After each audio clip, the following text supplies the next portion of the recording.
Hello friends and welcome into College Football Now. I am your host Tom Downey. On today's video, we're taking a look at some possible transfer destinations for JT Daniels. Now he's entered the transfer portal, although as we'll dive into, he still could return to USC. I'm sure many of you know Daniels is a former 5-star recruit, enrolled a year early, not like leaving the first half of or second half of his senior year. Skipped an entire season and year of high school to enroll early at USC.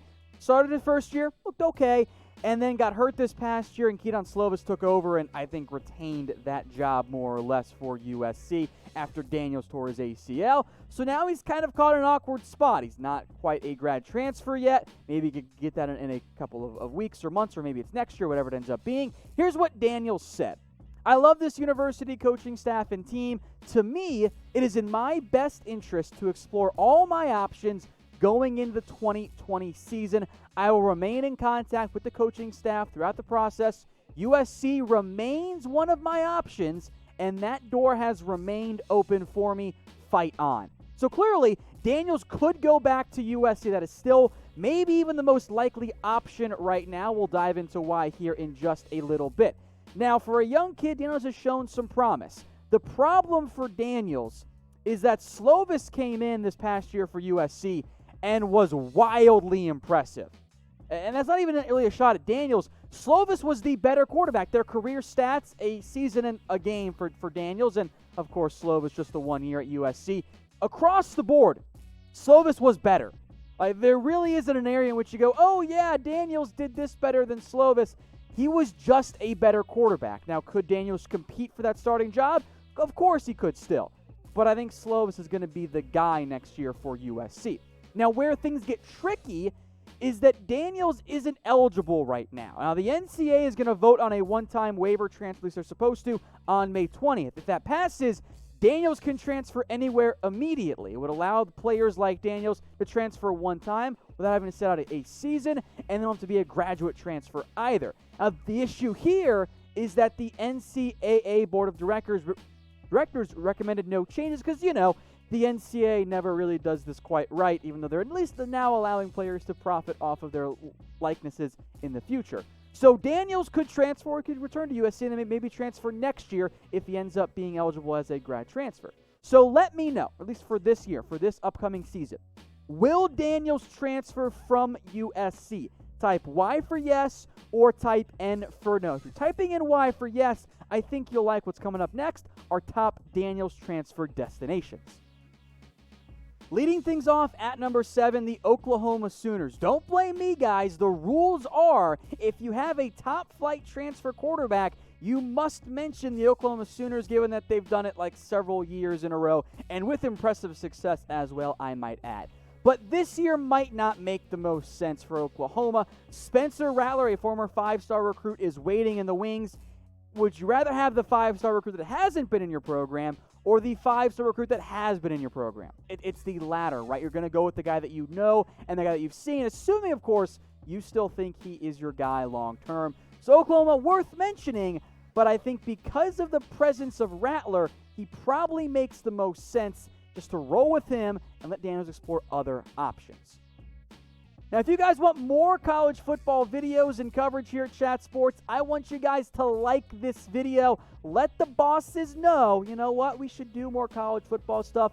You, the people, are demanding it. All you got to do, click like. It's that simple. Number 6, the Notre Dame Fighting Irish. Most of the teams we'll discuss, Daniels could be an instant start, at least potentially, for that team. Notre Dame isn't really in the same boat because Ian Book, I still think, is going to be the starter regardless of who they had as a transfer for this upcoming season, if they had anyone. There are question marks behind him, a couple 3-star kids. Tyler Buckner, though, 2021, a 5-star recruit, is committed, and this is the dangerous game the coaches play. You bring in another former 5-star to transfer. If you're the 2021 recruit, do you still want to stick around? So it's a question worth discussing. Daniels considered Notre Dame in high school, so I wanted to include them as a possibility. Probably makes more sense, though, if he has to sit out a season in terms of a transfer destination. Now, pay attention because, A, the shirts you'll see here could be hints of what teams are coming up next. but I found a t-shirt sale that I figured you guys might like. Chatsports.com/CFB shirt. That's chatsports.com/CFB shirt to 50% off all kinds of teams, Michigan, LSU, Tennessee, pretty much whatever your favorite college football team is, they have t-shirts on sale, and I'll make your life easier. I'll put that in the comments and the description of this video as well, but one more time, it's chatsports.com/CFB shirt.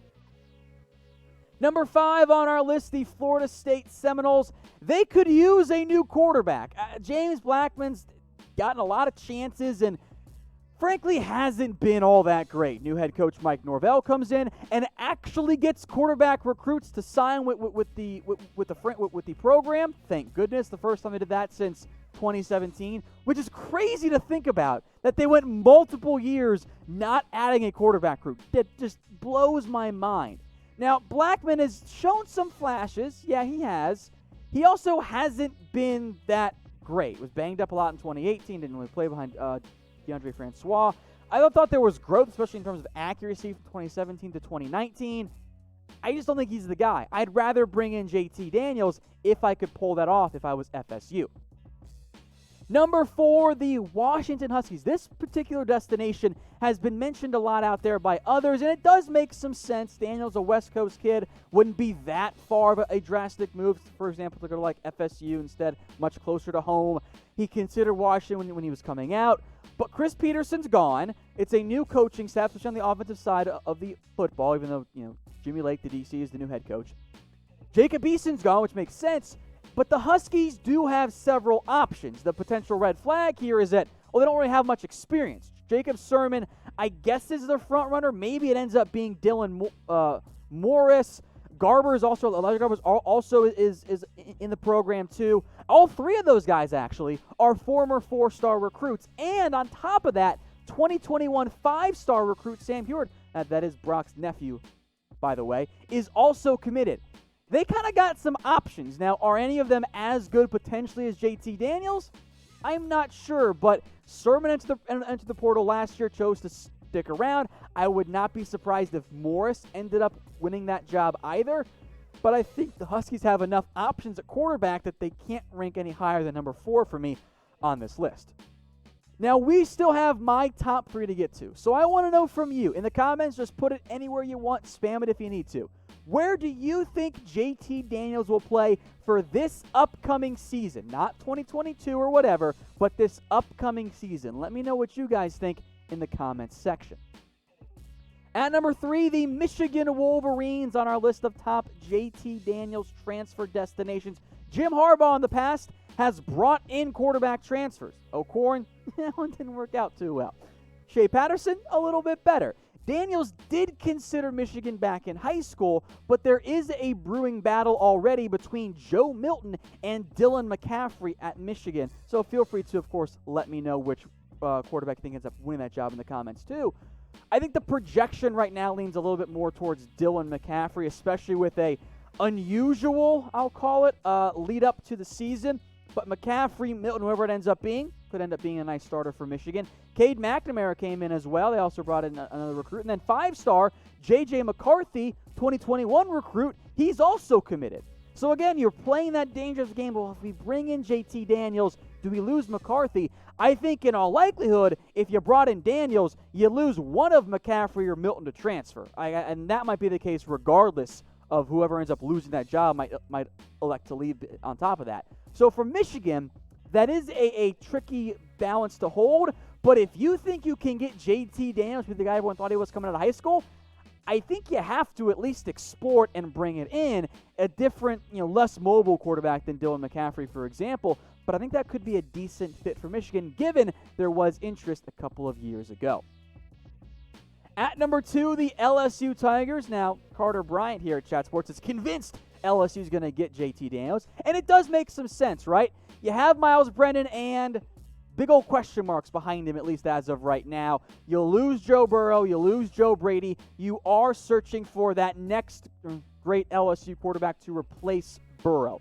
And I think Daniels would make some sense there. I don't fully trust the depth behind Miles Brennan at the moment. And frankly, to be quite honest, and I'm sorry, LSU fans, I don't trust Miles Brennan either. We'll see what he brings. Maybe Max Johnson is the long-term answer. Or maybe it's TJ Finley. I don't really think it's Parrish. And you brought in a 4-star 2021 recruit in Garrett Nussmeier.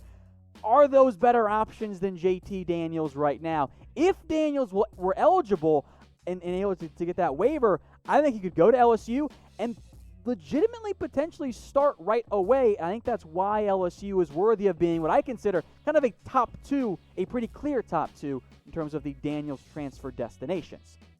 Before we get to number 1, I want to know from you guys, who is your favorite college football team? We got a lot of LSU fans, a lot of Michigan fans I know that watch our shows. So if you want to rep your team, do it right now in the comments section. At number 1, I've got the Tennessee Volunteers. You have Jared Garantano, you have Brian Maher. Those guys aren't great. Frankly, Tennessee hasn't had great quarterback play since Joshua Dobbs. It's been a little while. Now, I think Garantano is the starter again next year, but if you were to land JT Daniels, isn't that an upgrade at the quarterback spot? And on top of that, Tennessee does have a potential easy connection there with T. Martin, in charge of play calling for the Volunteers. Of course, he was the former USC OC. It makes some sense, right? You do have Kasim Hill as well, who transferred from Maryland. Freshman Harrison Bailey enrolled, and he is a top 100 recruit for 2020. There are some options for Tennessee, but as well as they've recruited for this upcoming class, they are still kind of rebuilding that talent base. Quarterback is the one area that I look and go, you know what, Tennessee? I don't know if you've got a guy or the guy right now. I think Daniels could be that for Tennessee. I think it's a natural fit with T. Martin also there. That's why they checked in at number 1 on my list.